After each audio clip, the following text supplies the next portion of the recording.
আপনি ধনী হবেনই ভাই। ধনী না হয়ে আপনার মৃত্যুবরণ করার প্রশ্নই ওঠে না। যদি আল্লাহ আপনার রিজিকে লিখে থাকেন, ভাগ্যে লিখে থাকেন যে আপনি ধনী হবেন, তাহলে অবশ্যই আপনি ধনী হবেন। কিন্তু এই ধনী হওয়ার জন্য অন্যায় পথে যাওয়ার দরকার নেই, খারাপ কাজ করার দরকার নেই, দুর্নীতি করার দরকার নেই, চুরি করার দরকার নেই, ডাকাতি করার দরকার নেই, কিচ্ছু করার দরকার নেই ভাই। আপনি শুধু ধৈর্য ধরে আপনার কাজটুকু ঠিকভাবে করে যান, ইনশাআল্লাহ আল্লাহ যদি আপনার রিজিকে লিখে থাকে তাহলে অবশ্যই একদিন আগে বা পরে আপনি ধনী হবেনই হবেন ইনশাআল্লাহ। তো এই সম্পর্কে রাসূল সাল্লাল্লাহু আলাইহি ওয়াসাল্লাম হাদিসের মধ্যে চমৎকার কথা বলেছেন। চলুন আগে আমরা হাদিসটা জেনে নেই ইনশাআল্লাহ। এ সম্পর্কে একটি হাদিস উল্লেখ হয়েছে ইবনে মাজায়, হাদিস নাম্বার 2144। হাদিসটি বর্ণনা করেছেন জাবের ইবনে আব্দুল্লাহ রাদিয়াল্লাহু তাআলা আনহু। রাসূলুল্লাহ সাল্লাল্লাহু আলাইহি ওয়াসাল্লাম বলেছেন, হে লোক সকল, তোমরা আল্লাহকে ভয় করো এবং হালাল পন্থায় উপার্জন করো, কারণ কোনো মানুষ তার ভাগ্যে নির্ধারিত উপার্জন করার আগে মৃত্যুবরণ করবে না। তাই হালালকে বেছে নাও আর হারাম বর্জন করো। দেখুন, আল্লাহ যদি আপনার রিজিকে ধনী হওয়া লিখে রাখে, আপনি হালাল পথে গেলেও আপনি ধনী হবেন, হারাম পথে গেলেও আপনি ধনী হবেন। তাহলে যেহেতু আল্লাহ লিখেই রেখেছেন, কেন আপনি হারাম পথটাকে বেছে নেবেন? আপনার কাজ হচ্ছে হালাল পথে থাকা। রাসূল সাল্লাল্লাহু আলাইহি ওয়াসাল্লাম এই নসিহতই করেছেন। আপনার রিজিকে যদি না থাকে, আপনি হারাম পথে গেলেও কোনো লাভ নেই, আপনি ধনী হতে পারবেন না, বরঞ্চ আপনার আরো বিপদ কাছাকাছি চলে আসবে।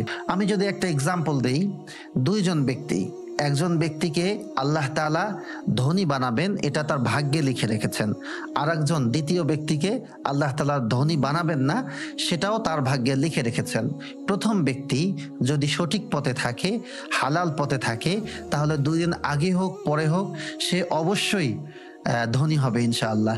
আর দ্বিতীয় ব্যক্তি, তার ভাগ্যে যদি আল্লাহ তাআলা ধনী হওয়া না লিখে রাখে, সে যতই চেষ্টা করুক, যদি সে অন্যায় পথেও চেষ্টা করে, বরং অন্যায় করার কারণে, ক্রাইম করার কারণে বাকিটা জীবন তাকে জেলে কাটাতে হতে পারে, এমনকি তার ফাঁসিও হতে পারে।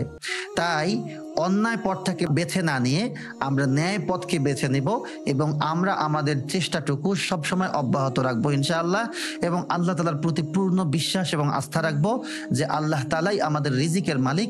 তিনি যখনই চাবেন, যেভাবেই চাবেন, সেভাবে আমাদেরকে রিজিক দান করবেন এবং আল্লাহ তাআলা আমাদের আর্থিক সমৃদ্ধি ঘটাবেন ইনশাআল্লাহ। আল্লাহ পাক রব্বুল আলামিন উক্ত হাদিসটি আমাদেরকে গভীরভাবে বোঝার এবং জীবনে বাস্তবায়ন করার তৌফিক দান করুন, এবং মৃত্যু অবধি আল্লাহ তাআলা আমাদেরকে হালাল পথে থাকার তৌফিক দান করুন, আল্লাহুম্মা আমিন। প্রিয় ভাই ও বোনেরা, ভিডিওটি ইনফরমেটিভ মনে হলে শেয়ার করে ছড়িয়ে দিবেন। এতে করে ইনশাআল্লাহ অনেকেই জানবে এবং অনেকেই আমল করার সুযোগ পাবে। দেখুন, আমাদের দেশে চুরি বাটপারি, তারপরে হচ্ছে দুর্নীতি, এগুলো বেশি কেন? কারণ আমরা সচেতন না। আমরা আসলে এই সমস্ত বিষয়কে অনেকেই হয়তো জানি কিন্তু বিলিভ করি না। কিন্তু এই বিষয়গুলো যখন বারবার আমরা আলোচনা করব, যখন বারবার আমরা নিজেদেরকে পরিবর্তন করার চেষ্টা করব, তাহলে জাতি হিসেবে পুরো জাতি একদিন পরিবর্তন হবে ইনশাআল্লাহ। তাই এই সমস্ত বিষয় আলোচনা করা, শেয়ার করা এবং সবাইকে জানানো, এটাই আমাদের মুখ্য বিষয়। তো প্রিয় ভাই ও বোনেরা, আজকের ভিডিওটি এ পর্যন্তই।